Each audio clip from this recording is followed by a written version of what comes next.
I've been sitting on the story for a while now. It begins in a small town with a Cold War-era military village that once housed more than 200 families. The base shut down in 1984, and for decades it rotted at the edge of an airport behind no trespassing signs and layers of local lore. People whispered about secret experiments and cults. Kids grew up trading rumors about a church with a trap door and screams in the basement. By senior year, a group of friends finally decided to stop talking and go find it. On a cool spring night, three friends climbed into a car around 11 p.m. One of them, Alex, claimed he knew the way. He did not. He kept calling out wrong turns until they found an overgrown road, a faded sign, and a rusting gate. The driver shut off the headlights and let the car roll, easing deeper into darkness. A checkpoint gate blocked the path, so they lifted it by hand, only to find another stretch of road lined with discarded beds, dressers, and tables. Another gate, another lift, and then they were in. It felt like stepping into the upside down, a neighborhood that looked normal at a glance, but wrong in every detail. Houses sagged into themselves, others stood eerily intact. There were no cameras, no guards, just graffiti and decay. They went straight to the church. No secret trapdoor by the altar, just spray paint and silence. Then they moved through the houses, and that was worse. The intact units felt alive in the worst way. Every room looked like someone might still be there. Inside one house, the quiet broke. A sound rose up from the floorboards, not plumbing, not the wind. It was the slow weight of feet on old wood. Everyone heard it. Alex yelled into the empty room, and the sound stopped. Tension tightened the air. One friend, Scott, was certain they were not alone. The others tried to rationalize it, but unease won out, and they headed for the door. That is when Scott froze. He pointed to a window. Three moving shadows slipped across the next house, heads gliding past the glass. The group went silent, then sprinted for the car. As the car came into view, Scott screamed. A tall woman stood by the back seat. She wore a stained black dress. The rear door was open, and one leg was already halfway inside.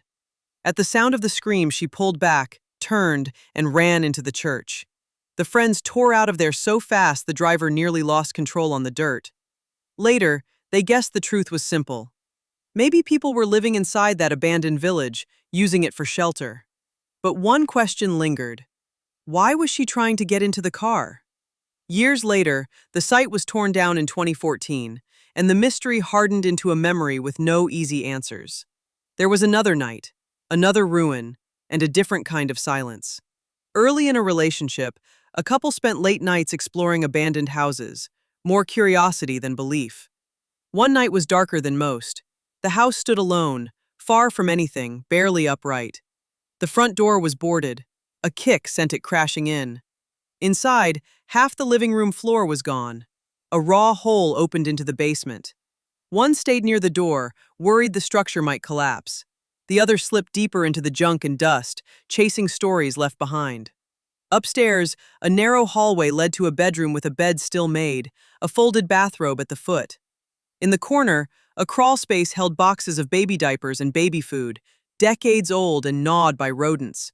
The smell was sour and heavy. From somewhere beyond, wood began to creak. Following the sound toward the other bedroom, footsteps whispered like warning.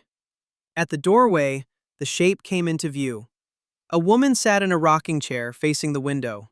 Only the top of her head and the long fall of a skirt were visible. She rocked, slow and steady. When a floorboard creaked, the chair went dead still. A moment later, it began again.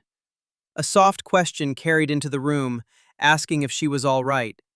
The chair stopped. She stood. A low hum filled the space. Then she turned fast. Terror outran reason. The footsteps hammered downstairs. The partner laughed it off, climbed to see for herself, and found only the chair. No woman. Teasing turned to silence when the sound returned. The creak of the rocker. A melody hummed by someone in that chair.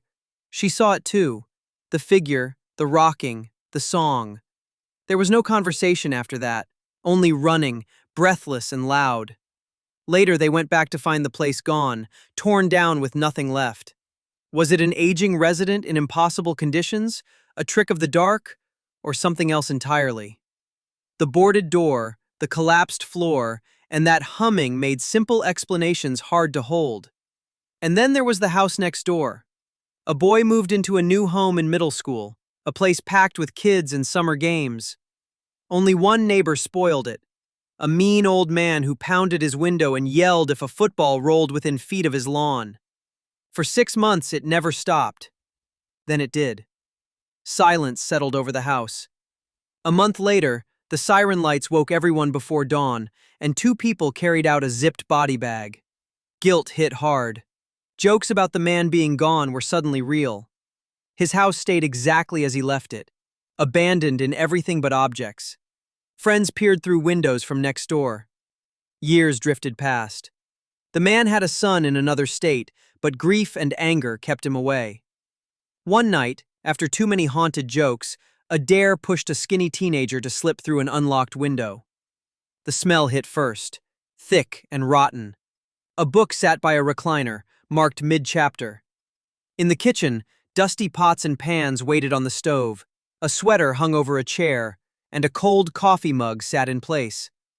Down a hallway, the teenager stepped into the same room visible from his bedroom window. His friends waved from across the gap. Then a bang slammed into the silence, as loud as a body hitting a wall. No follow-up. Nothing moved. He was done. He left the way he came. That night, in the dark, the knocks returned. 2 sharp strikes every few minutes. A silhouette filled the doorway of the old man's room. The teenagers watched in a tight knot. The form shifted from the doorway to the window. Backlight cut a perfect shape of a person. It stood there as they stared, then moved away and faded into the dark. They did not sleep much after that. A year later, the son came back with a dumpster, gutted the place, and sold it. He told a father on the block that the relationship had been terrible, which is why it took so long to return. The figure in the window remained unexplained. 3 places: 1 abandoned military village, 1 collapsing farmhouse, 1 house frozen in grief. 3 moments when the boundary between what is rational and what is possible went thin. Furniture strewn on a forgotten road, a woman half inside a car, a rocker creaking to a hum, a shadow drifting to a window and holding its ground. In the end, the natural world does not care about fear. Wood settles, buildings rot, and silence amplifies every sound. But when someone turns and runs at the sight of a humming stranger, when a figure appears where none should be, the question remains. In places left behind, what is it that really stays?